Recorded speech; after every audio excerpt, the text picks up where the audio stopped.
சிறு தொண்டர் குருபூஜை. சைவ சமயத்தின் மிக சிறந்த பக்தர்களை நாயன்மார்கள் என்று அழைப்பார்கள். இந்த வரிசையில் 63 நாயன்மார்கள் உண்டு. அவர்களில் ஒருவர் சிறு தொண்ட நாயனார். பெயர்தான் சிறு தொண்டரே தவிர இவர் பெருத்தொண்டர் என்று போற்றத்தக்க வகையில் தன்னுடைய ஒரு மகனையே பக்தியின் அதிகபட்ச ஈடுபாட்டில் பலி கொடுக்க தயங்காதவர்.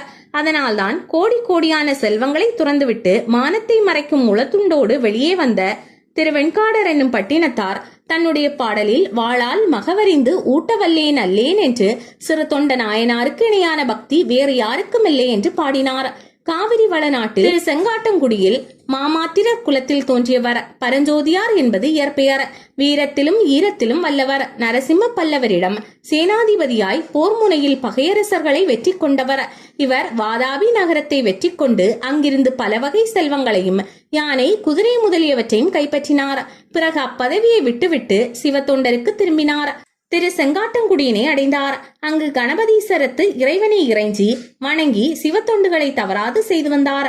இவர் திரு வெண்காடு நங்கையை மணமுடித்தார். இவருக்கு ஒரே மகன் சீராளன். தினசரி அடியார்களுக்கு உணவளிப்பதை கடமையாக கொண்ட இவரை சோதிக்க எண்ணிய சிவபெருமான் இவரை தேடி வந்து பிள்ளை கரையமுது கேட்க அதையும் தயங்காமல் தர முயல சிவபெருமான் காட்சி தந்தார். இவருடைய குருபூஜை மிக விசேஷமாக திரு செங்காட்டங்குடியில் நடைபெறுகிறது. இது தவிர தமிழகத்தின் எல்லா ஊர்களிலும் இந்த குரு பூஜை நடைபெறும். அன்று அடியார்களுக்கு மிக சிறந்த அன்னதானம் வழங்கப்படும்.